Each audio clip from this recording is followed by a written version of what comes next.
Hola a todos, muchísimas gracias por estar ahí otra vez. Bienvenidos a Argentina para Armar. Hoy nos vamos a ocupar de un tema del que todavía no nos ocupamos nunca en profundidad y es cuánto estamos controlados o vigilados, cuántos datos tienen de nosotros, tanto las empresas como el Estado, cuánto saben de nuestros movimientos, cuánto saben de nuestra vida, qué es lo que podemos evitar y qué es lo que no podemos evitar. Porque lo saben, porque lo averiguan, porque entrecruzan datos. Si es que hay algo que se puede evitar. A esta altura y con tantos medios tecnológicos, el Estado y las empresas saben muchísimo sobre nosotros. No hace falta que les explique, ¿no? Saben lo que tenemos, lo que no tenemos, lo que gastamos, los impuestos, cómo somos, nuestras fotos, a través de todos los organismos, a través de todos los documentos que tenemos que sacar. Vamos a hablar del robo de identidad, vamos a hablar del espionaje que se hace desde el Estado. La idea no es ponernos paranoicos, sino saber, intentar saber y estar bien parados para saber qué es lo que saben de nosotros, ¿no? Porque hay huellas que uno va dejando que permiten que se puedan tener datos de nuestra intimidad. Con el celular, con la computadora, con la tarjeta de crédito, con el registro de conducir, con la cédula, no sé. Ahora todas las personas que están aquí son estudiosas de esta cuestión o lo han padecido y sabemos que muchas veces, incluso en algunos casos, se venden datos con otros fines, ¿no? Se venden de golpe, uno aparece y le aparece en la compu un correo de alguien que ¿cómo llegó a ese correo? Sabemos que se venden, se intercambian, cuestan, se roban, se hackean. Y también sabemos que el Estado Nacional se convierte y se convirtió en un gran recolector de todos estos datos. Dijo hace muy poquito Julian Assange, ustedes no sé si recordarán que es el fundador de Wikileaks, y tenemos a quien le hizo un reportaje aquí con nosotros, que nuestro país tiene el sistema quizás de vigilancia más agresivo de América del Sur y que le parece muy preocupante la cantidad de compañías que proveen de servicios de vigilancia al gobierno. Ustedes están viendo quien le hizo el reportaje justamente, que es Pablo, y vamos a hablar con él, con Pablo Mancini, sobre todo esto que piensa Julián, porque estamos hablando de Wikileaks, estamos hablando del primer mundo y que sabe, se ve, se nota, es obvio y evidente que la Argentina vigila más que otros países, ¿no? El Estado argentino, ¿cómo lo hace? ¿Por qué lo hace? ¿Cómo vigila a los trabajadores? ¿Cómo vigila incluso a organizaciones de derechos humanos? ¿O cómo vigila a cualquiera? Y la verdad es que a cualquiera, a un comerciante, a un juez de la corte, no sé, al director Eliseo Subiela, ¿se acuerdan? Vamos a ir recordando cada una de estas anécdotas, pero primero que nada le querría pedir a quienes han tenido que ver con los casos en particular, que cuenten cómo fue, qué pasó, porque por ejemplo el proyecto X, eso que parecía tan básico, el proyecto creado por la Gendarmería para espiar, básico digo porque iban los pibes con, ¿se acuerdan, no? A dos voces fue que lo descubrió, los pibes iban miren, con una papel llenando, cruces. Le estoy hablando a Miriam Bregman, que es abogada y es querellante justamente en esta causa, que es el plan del gobierno para espiar y hacer inteligencia sobre organizaciones sociales y derechos humanos. Hay mucho para decir de Miriam, pero primero, antes que nada, quisiera entender cómo de una manera tan burda se pudo espiar y se puede espiar a trabajadores porque son militantes por una causa. Sí, el Proyecto X es uno de los sistemas de espionaje que hemos logrado demostrar y creo que se convirtió en una radiografía de lo que se llama la criminalización de la protesta social.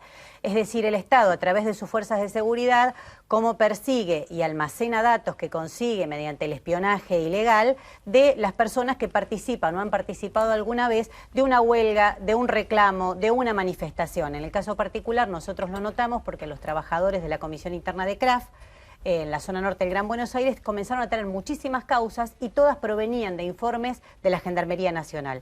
A ver, ese es el comienzo, pero el proyecto X, para que la gente entienda hasta dónde llegó, ¿no investigó al padre Pepe? El Proyecto X, cuando nosotros comenzamos con las pericias después de la denuncia, vimos, nosotros empezamos por los trabajadores de CRAF y de PepsiCo. Claro, cuando llegamos a la base de datos, comenzaron las pericias, vimos que estaban desde las madres de Plaza de Mayo, pasando... La línea fundadora. Sí, sí, de todas, porque hay manifestaciones, hay hechos que ha participado también la Asociación Madres que están incluidos, pasando por los referentes barriales, en lo que ellos llaman situación villas, y hacen un informe por cada una de las villas de la capital federal, hasta el padre Pepe, que había un informe que se lo mencionaba, por supuesto los partidos de izquierda, el PTS, el PO, Izquierda Socialista, y absolutamente todos los referentes gremiales tienen su capítulo dentro del Proyecto X. Vamos ahora en un ratito a explicar qué significa tener un capítulo en el Proyecto X. Mientras tanto, me gustaría mucho que Martín Carranza Torres nos cuente cómo le robaron la identidad. Sí, tuvimos un poco también en relación con esto, nada que ver con el Proyecto X, pero sí creo que la manera en la que el gobierno argentino administra, gestiona y maneja la información personal tiene una inspiración fascista, y me parece que hay que decirlo con, digamos, sin eufemismos, ¿no? ¿Vos sacaste créditos? La manera, yo no saqué créditos. ¿Cómo fue? En ese caso no, sino que me las habían tomado. ¿No? ¿Alguien sacó créditos en tu nombre? Alguien sacó créditos en mi nombre y bueno, no los pago, por supuesto, porque para eso los había sacado. Pero además, no sacó un solo crédito. Sacó varios y sí, sacó créditos en comercios. Yo era foto de tapa de Veraz de repente. Y sacó créditos en financieras también. Financieras, sí, totalmente. Me interesa esto de que le pueden robar la identidad a cualquiera, porque en eso se va a sentir gente identificada a la que le ha pasado. Y en cuánto te perjudicó en la vida diaria y práctica cuando te diste cuenta. Es una tortura realmente. Cuando, por ejemplo, yo me enteré cuando tuve que ir al banco a pedir ampliación de mi crédito en la tarjeta y ni siquiera me podían dar lo que yo ya tenía, en función de que estaba en una situación de morosidad, estaba en categoría 5 en ese caso, todas deudas incobrables porque las deudas eran falsas. Entonces, después el proceso de sacar, de limpiar toda esa información lleva años, me llevó 4 años, que incluso hasta me cambiaron de domicilio para el padrón electoral. Recién lo pude resolver ahora. Las últimas 2 elecciones no pude votar. Yo figuraba, soy de Córdoba, pero figuraba en Avellaneda. Figuraba en Avellaneda. Alguien debe haber tenido la amabilidad de votar por mí, seguramente.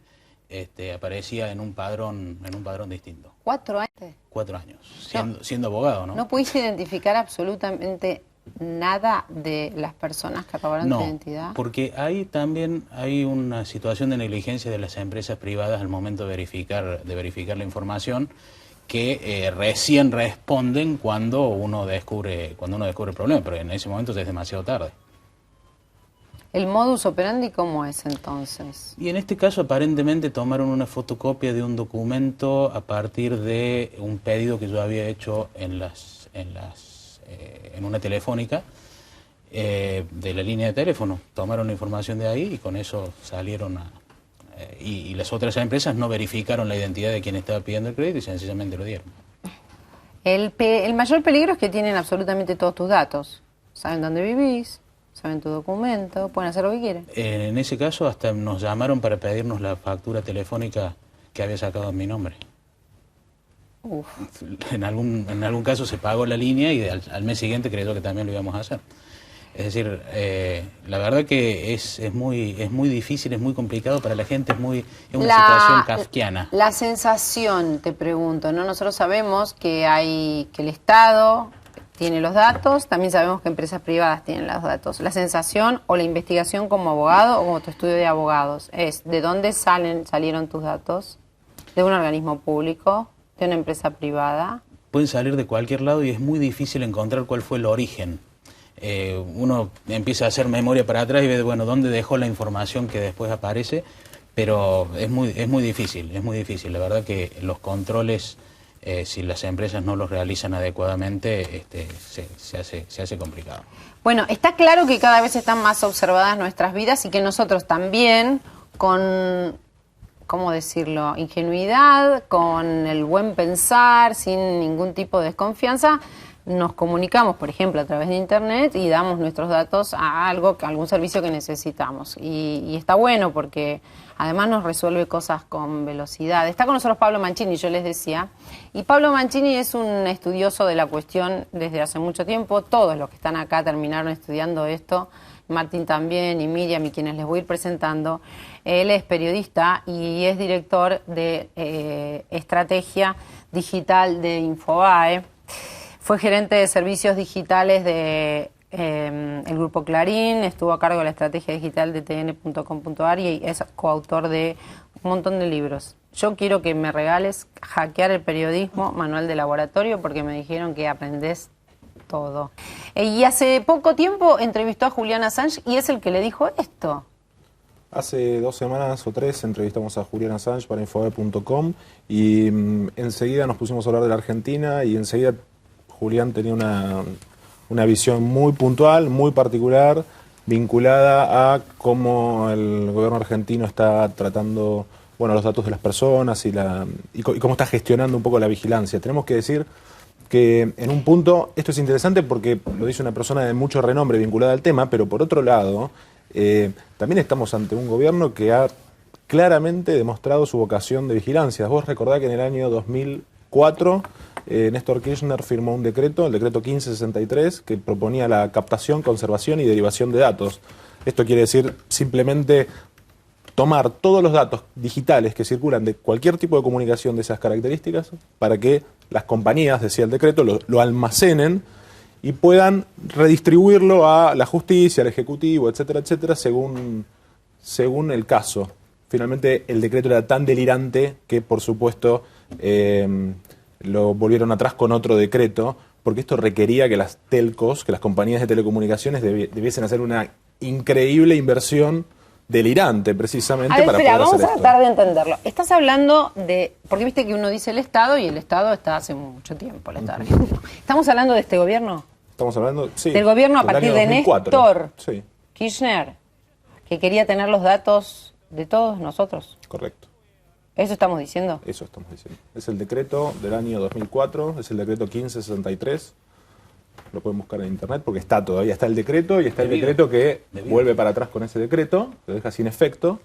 Y bueno, de hecho muy poca gente habló del tema en esa época, pero es un poco la propuesta legislativa que hoy ocurre en distintos países. Es directamente monitorear, captar, almacenar información vinculada a las comunicaciones. Estamos hablando de los chats, estamos hablando de la telefonía celular, estamos hablando del tráfico de internet, qué páginas visitas. Estamos hablando de cosas que tienen que ver con todos los días. ¿El gobierno sabe o puede saber qué hacemos en internet? Actualmente no sabemos cuánto sabe este gobierno de lo que nosotros hacemos en internet. Sabemos que quiere saberlo, porque ha demostrado con distintos ejercicios, algunos legislativos, como este que hablábamos recién. Digámoslos todos los que sabemos, todos los que conocemos. Se ha hackeado correo de mucha gente, ¿no? Sí, sí. Hackeado quiero decir, sacar información que después se publica en medios oficiales o que corre a través de medios oficiales. Sí, y de hecho también, si querés, también tenés la otra cara del mismo fenómeno, que es que buena parte de la información sobre el Estado que ha salido a la luz en Internet, este gobierno se ha encargado de que esos datos desaparezcan de Internet cuando nos conectamos desde Argentina. Cuando vos visitás el sitio de la Comisión Nacional de Comunicaciones, están todos los dictámenes de algunos jueces que están proponiendo que determinado sitio no se vea desde la República Argentina. Lo que hacemos muchos periodistas y estudiosos del tema, lo que hacemos es usar un proxy, que para decirlo simple, básicamente es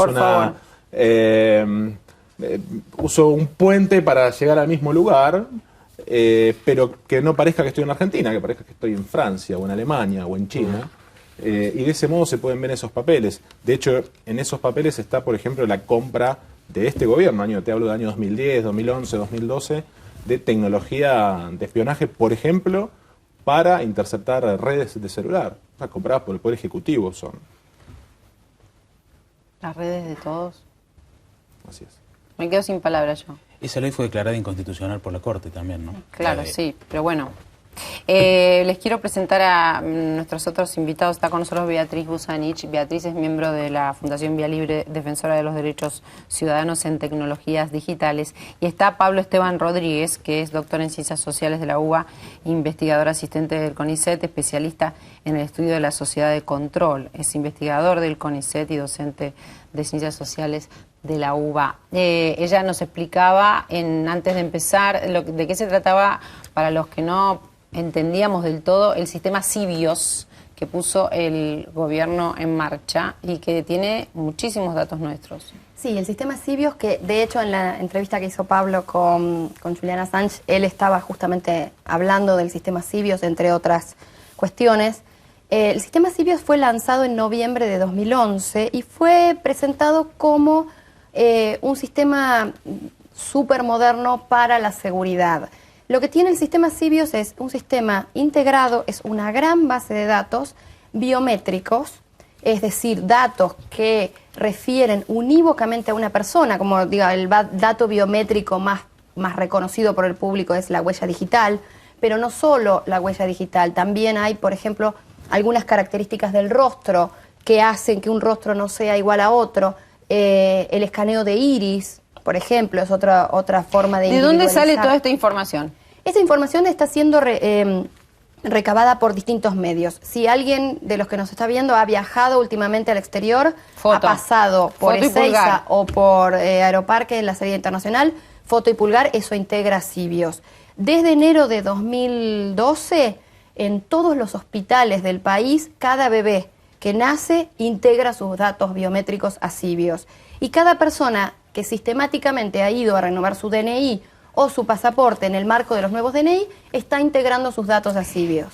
¿Qué rol juega esto en la FIP, por ejemplo? La FIP, por ejemplo, tiene los datos de cuando entras y salís del país. Eso ellos tienen toda la base de datos. Esta base de datos de Sibios está en manos de las fuerzas de seguridad y está en manos no solo de las fuerzas federales, sino que a partir de distintos convenios también está en manos de las fuerzas de seguridad provinciales. O sea que hay cruce en las bases de datos para que todos tengan la información.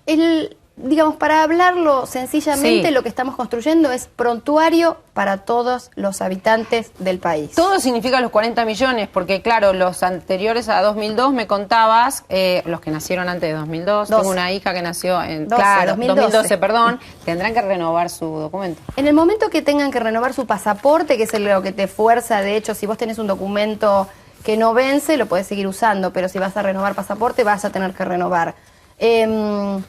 Sí, básicamente todos, incluyendo también a los visitantes extranjeros, a los que se les obliga a dejar sus huellas digitales y su rostro en migraciones. Estaba pensando en la tarjeta SUBE, ¿no? O sea, ¿qué nos queda? ¿Qué nos queda para usar donde no seamos controlados, vigilados y donde no seamos monitoreados? Yo creo que prácticamente nada. Pero por una cuestión de que muchas de las cosas que antes se vigilaba por ciertos medios, ahora es por medios de información. Hay algo que tiene que ver con eso. SUBE, la tarjeta SUBE. ¿Y antes cómo era? ¿Y antes cómo era? Antes era uno ponía una moneda, no había manera. O sea, el problema es que también uno de los cambios fundamentales que se da con el problema de la vigilancia hoy en día es que la introducción de tecnologías de información en todos los ámbitos hace que todo lo que antes no era registrable ahora lo es. Ahora, Entonces, ¿quedan lugares para mantenerse fuera de esta mirada? y si uno tiene la SUBE, por ejemplo, no usar la SUBE y pagar el triple. No, también se puede no registrar la SUBE.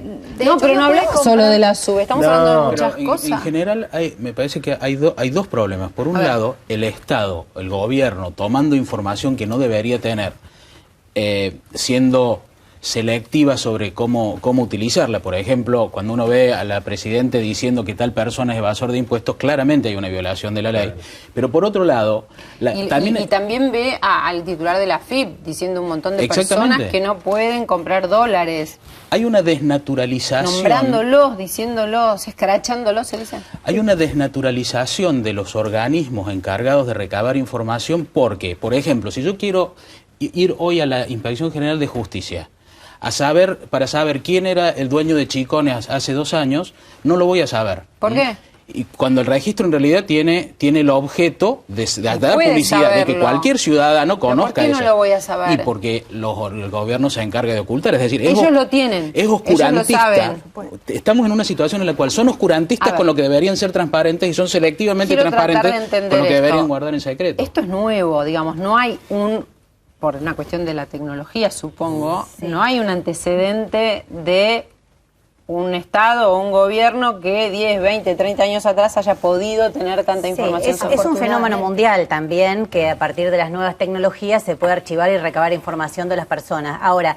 Creo que lo que estábamos hablando acá es de un estado de sospecha generalizado donde todos somos tratados como potenciales criminales, que es la discusión que hay ahora, por eso se recaban todos estos datos, pero que eso no ha eliminado el espionaje político. Creo que la decisión política de un gobierno, estos casos que se mencionaban al principio, u otros de perseguir a determinadas personas, tener un perfil, infiltrar las manifestaciones, hacerse pasar por periodistas independientes. Hace poco denunciamos otro caso de un infiltrado de la Policía Federal en la agencia Walsh, que se dice que la Federal tiene 1000 agentes para realizar este tipo de tareas de infiltración. Esta persona estuvo 10 años infiltrada. ¿Vos crees que acá tenemos infiltrados? Creo que estamos debatiendo cómo detectar todas estas cuestiones. Pero vos estás hablando de lo político, pero también hay persecución económica. Totalmente. Claro, ¿no? es una decisión política cómo se utilizan los datos, a eso iba. El conjunto de los datos que un Estado recaba es una decisión política. Yo siempre recuerdo que una persona también que ahora creo que está con Massa, Julián Álvarez, se peleó con Néstor Kirchner, entonces Néstor Kirchner le sacó la carpeta de la CIDE y dijo, usted fue miembro de la CIDE en la dictadura. Ahora, los organismos de derechos humanos venimos pidiendo desde siempre que se aparezcan los archivos de la dictadura, que se sepa cuáles fueron los agentes que integraron las fuerzas de seguridad, y esa información no la tenemos. Es decir, aparece para las internas políticas, existe porque, bueno, este ejemplo que yo pongo demuestra que la tienen. Es decir, el Estado recaba información con métodos más modernos en general, pero también con métodos específicos en particular, y después una decisión política cómo esa información y esa se decisión usa. política hace que se utilice muchas veces con... La palabra es fuerte, pero ¿son métodos extorsivos o no? Totalmente.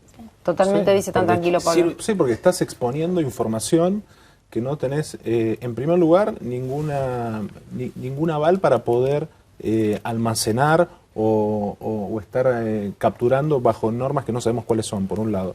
Y por otro lado, mucho menos a difundirlo.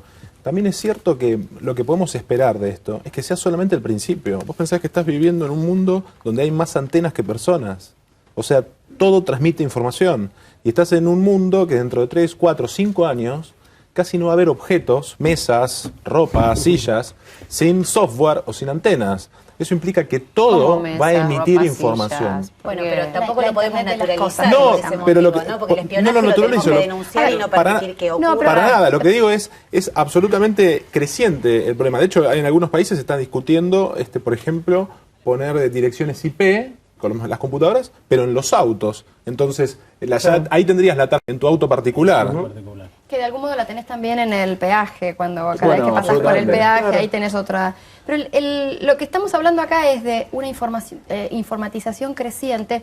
Yo creo que hay varios fenómenos a analizar, porque el fenómeno del Estado, y creo que ha sido puesto en la escena pública gracias a lo que ha pasado en las últimas semanas con las filtraciones sobre la National Security Agency y lo que ha pasado, eso tampoco sería del todo posible si no hubiera...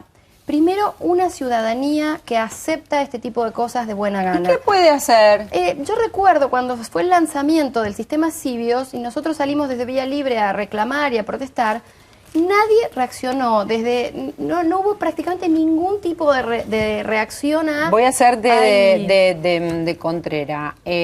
Todos sabemos, lo que vos acabas de hablar es del infiltrado espía o el que habló de la CIA. ¿No? Que hay programas de vigilancia. ¿Pero qué podemos hacer?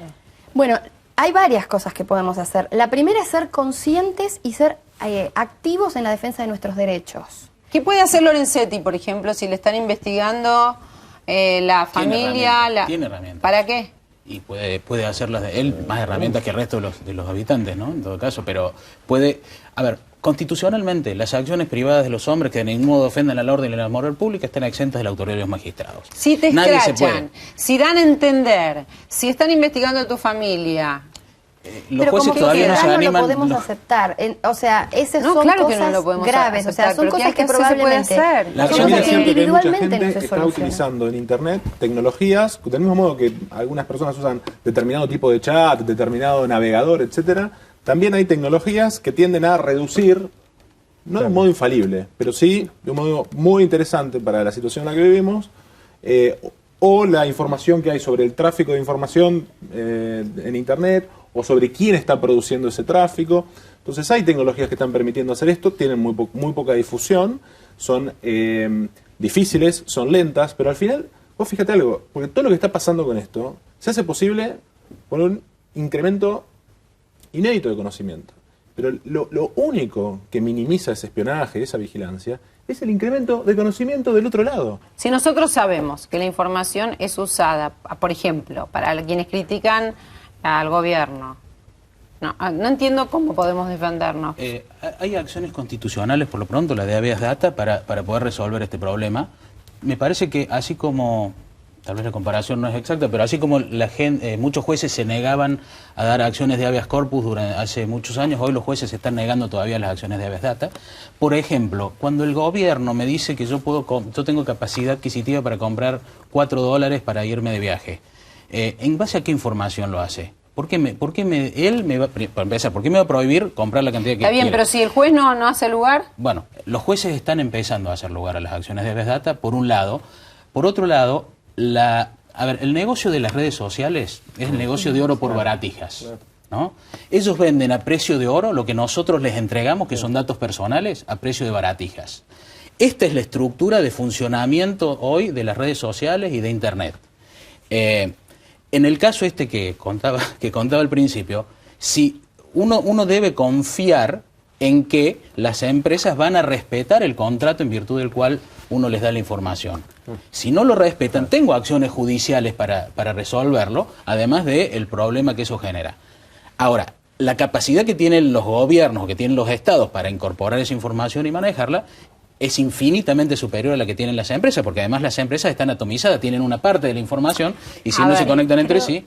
Que ha llegado un tema por lo que hablaban recién de la gente que dio a conocer que en el espionaje en Estados Unidos y demás, que derivó en el incidente con Evo Morales. Digo, el mensaje que hay es que es muy duro en contra de aquellos que logran filtrar o decir que se espían. Digo, para no hablar solo de la Argentina y focalizarlo. Evidentemente, este estado de excepción que le dicen algunos o el estado de sospecha es un fenómeno mundial porque terminó en una provocación absoluta hacia un presidente. Ahora, nosotros cuando denunciamos la causa de Proyecto X con toda la trascendencia que tuvo después de que apareció en los medios de comunicación y demás, logramos que muchos jueces que estaban instruyendo, al menos algunos, que estaban instruyendo causas con información que provenía de la Gendarmería, anularan esas causas. Un minutito, yo quiero hablar de los riesgos, porque los riesgos son básicamente el autoritarismo, ¿no? O sea, hay un riesgo, la autoridad tiene más autoridad. Nuestra autoridad tiene más poder, tiene más herramientas. En el caso particular de esta cuestión por un lado existe el espionaje tradicional, la vigilancia tradicional se sigue ejerciendo. Política, sí. Después está el problema de la vigilancia vía informatización y el tercer problema que agrega eso es qué se hace con la información. Esta cuestión de si se acumula o no, por cuánto tiempo, es lo fundamental para decidir que, digamos, si la información puede ser usada. Cuando la información es usada para escrachar a alguien, evidentemente el poder de turno está indicando qué está haciendo con la información.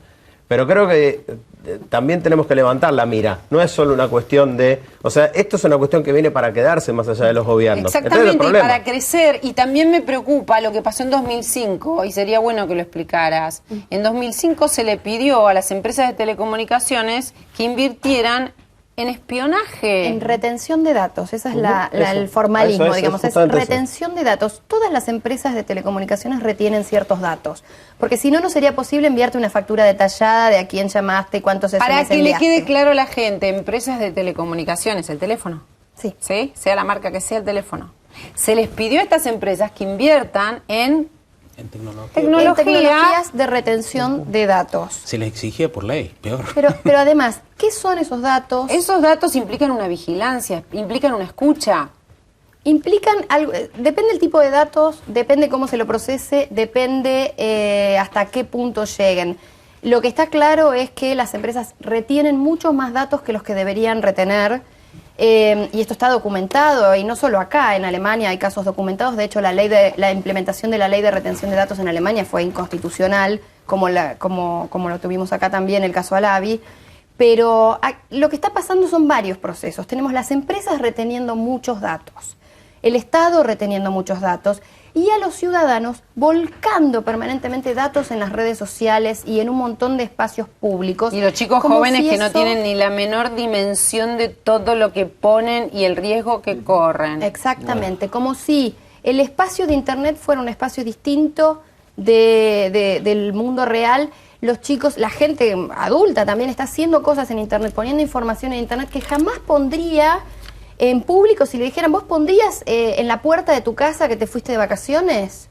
No lo haces, lo pones en Twitter, lo pones en Facebook, Que lo lo mismo. compartís Bueno, con pero gente ha que habido- no sabe, Perdón. que te permite trazar dónde estás. Ha habido casos de robos justamente por haber publicado en Facebook que se iba de vacaciones. Esto es algo que... Y de robos, de abusos. Y eso, claro, todo. eso también trae a colación otro problema, que parece ser un problema lateral cuando uno habla de Proyecto X. Proyecto X es una cuestión que uno la puede entender desde la idea de espionaje político tradicional, pero es una cuestión que tiene que ver con un cambio cultural, que lo discutíamos antes de empezar el programa. ¿Por qué no hay más lío en torno a esto? ¿Cómo puede ser que...? Y creo que uno de los factores es un factor cultural que no estamos en condiciones de dimensionarlo bien todavía, que es el hecho de que a mucha gente no le importa publicar sus datos. También es eso. ¿Pero ese por es el qué? dato. Exhibicionista, digamos, Hay le mucho encanta exhibicionismo. publicar. Obviamente Facebook no es un hecho público, porque uno tiene los amigos. Pero la verdad es que la manera en que se expande Facebook hace que sea, digamos, en algún sentido casi público. Entonces eso también es una dimensión.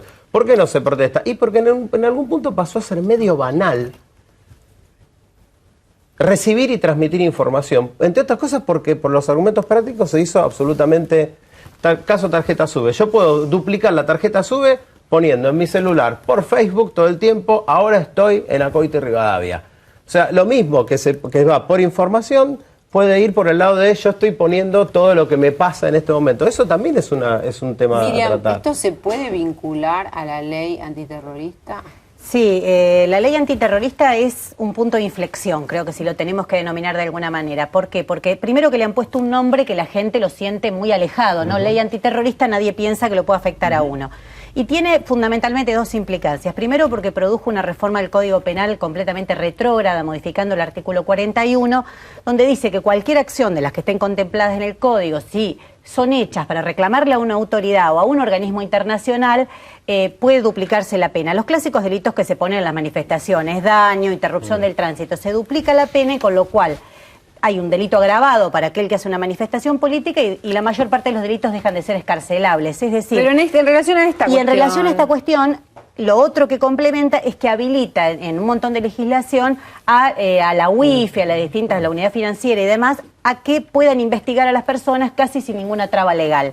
Entonces esto modifica absolutamente cómo se puede llegar, por ejemplo, a la caja de seguridad de una persona. Y yo, mientras ellos hablaban, pensaba, bueno, yo fui abogada, una de las abogadas de Jorge Julio López cuando desapareció. Y si nosotros vemos cómo el Estado respondió en la causa, fue absolutamente distinto. La policía bonaerense, un desastre, terminó apartada de la causa por complicidad. La CIDE contestaba con informes sacados de la guía telefónica, como si estuviésemos en 1980. Es decir, por un lado se almacena la información, pero después se ve cómo se utiliza. Digo, los casos de la red de trata que están denunciados, ninguno de estos casos, esto de saber dónde está una persona y demás, se usa para ubicar quiénes son los secuestradores. ¿Cuándo se podría hacer? Cuando existe, bueno, cuando lo está. que están demostrando ellos con los datos que están dando es que hay una complicidad del Estado, de las redes de trata evidente, de las fuerzas de seguridad, por eso no se llega a dar con las personas, o el caso Candela, que fue como uno de los casos. Hay algo más. Sí. Pablo dice y sabe que todavía hay más de este tipo de métodos o de, digamos, sistemas de vigilancia que el gobierno querría desarrollar. Hay otros por hacerse, o por lo menos en proyecto, o en la cabeza de algunos. Hay proyectos vigentes en este gobierno sobre los cuales no existe información pública. Porque Cibios es un programa súper importante en este tema que estamos hablando, pero también lo poco que se puede saber es que hay desarrollo de aviones no tripulados, de drones. Bueno, en Tigre ya hay 2 drones que se muestran ante la opinión pública como grandes avances de la modernidad contra el delito. Incluso hay son hasta aviones comerciales, digamos, son de origen comercial, a eso me refiero. Pero que pueden ser utilizados para vigilancia y reconocimiento. Cuando, por ejemplo, en esos aviones se incorpora tecnología de reconocimiento a distancia, a 5 kilómetros, después pueden detectar a cualquier persona, por ejemplo, los que estamos acá, bueno, ahí cambia, ya deja de ser una cuestión de seguridad o de vigilancia o de monitoreo y empieza a ser una acción dirigida de persecución, hay que decirlo. Entonces, ahí cambia, pero también tenés las acciones proactivas del gobierno para tratar de que determinado tipo de información no circule por la red en Argentina, como comentábamos hace un ratito. Entonces, hay un paquete de estrategias que, la verdad, no parecen muy bien organizadas tampoco. ¿Cómo hacen para que no circulen? Simplemente bloquean el acceso a esa información cuando te conectás desde Argentina. Así como si te viajás a Uruguay, a Chile, a Paraguay y entras a esos sitios, sí los podés ver. Si los visitás desde acá, no los podés ver. Bueno, eso tiene un nombre, ¿no? ¿Cómo? Eso es censura. En buena medida está ya declarado esto. Cuando la presidenta lanzó el sistema Sibios, ella dijo que en el futuro el sistema iba a permitir identificar a las personas a una distancia sin tener que pedirle la huella digital. Esto implica que con todo el tendido masivo de cámaras de vigilancia que hay, que lo hacen los municipios, además la ciudad de Buenos Aires tiene un sitio que se llama cámaras.buenosaires.gov.ar, donde está todo el mapa de esta política de instalación de cámaras de vigilancia. Tigre es otro de los municipios campeones en esto. Esas cámaras en el futuro, no tan lejano, van a permitir identificar, cruzando estos datos, quién es quién en un determinado momento en el espacio público. ¿Y quién lo cruza, no? Porque no nos olvidemos que Macri nombró a Ciro James. Fue una de sus primeras acciones de gobierno, fue poner a uno específico, estos que provienen de la federal, a manejar todo el sistema, y terminaron varias personas públicas investigadas por, no es una exclusividad del gobierno kirchnerista. Es ilegal tener la información. Esto a mí me parece que en Argentina no podemos eludir esta discusión fundamental. Bueno, por eso ponía a el Ciro Estado James en el no gobierno, puede es una señal tener clara de lo que la enorme hacer. cantidad de información que tiene sobre nosotros, sea quien sea el que esté en el gobierno. Es una cuestión de garantías individuales. Las personas tenemos derecho a que ningún gobierno, ni este, ni el de Macri, ni el de ninguno, tenga la información que están teniendo sobre nosotros y que tampoco estén... ¿Vieron qué chiquitito quedó lo que empezó a contar Martín cuando empezó el programa, no? El robo de la tarjeta de crédito, de usar el domicilio, o sea, quedó chiquitito porque estamos hablando ahora de un espionaje que tiene otro nivel de espesura, pero que de todas maneras a la gente también le preocupa cómo comprando una empresa u otra, cómo aparece en mi casa el llamado de empresas que no conozco ofreciéndome cosas. Sí, el otro caso que te contaba. Explíquenmelo. ¿Cuántas veces llama gente que no conozco ofreciéndome algo? Llamados. ¿Cuántas veces en internet me llegan mails? Bueno, ¿cuántas veces? Es un gran negocio. Cientos de miles. ¿De quién es el negocio? De quien produce el spam, que es en una escala global. Más del 80% de los correos electrónicos que se envían en el mundo son publicidad spam. no deseada. Pero eso significa que hubo un robo o que hubo una venta. Sí. La venta Sí. de bases de datos es uno de Puede los ser dos negocios cosas. que hay. Y lo que está pasando es que está todo el tema de venta de bases de datos y después está la construcción de los perfiles que se hacen a partir de nuestra presencia en redes sociales, nuestras búsquedas en Internet. Digamos, esta idea de quién sabe lo que hacemos en Internet y toda esa información se va guardando. Ahora hay una tendencia que se llama espionaje de código abierto. ¿Por qué? Porque toda la gente está activamente poniendo en línea su información. Si miramos lo que contaba Miriam de cómo se espiaron algunas organizaciones sociales y políticas y demás, eso es espionaje al modo muy siglo XX, digamos. Sí, ya sé, es al siglo XX, pero todos esos datos están, todavía están. Se entrecruzan. Se entrecruzan de una Pero manera además mucho más siguen veloz. teniéndolo las fuerzas de seguridad. Sí, además la Presidenta reivindicó en un discurso que el Proyecto X era buenísimo, que servía para dar con narcotraficantes y demás. O sea, y Berni lo acaba de reivindicar hace unos días cuando lo ratificaron en su gestión, perdóname, y lo ponen a Milani al mando del ejército. Milani, que es un especialista en inteligencia, nunca había pasado que de la inteligencia se saltara al más alto puesto del ejército. Es decir, se sigue privilegiando la política de inteligencia interna. El proyecto Sibios también está brandeado, marketingado, ¿Brandeado? publicitado, Promocionado. vinculado a la inclusión social, a la inclusión digital, al programa Conectar Igualdad.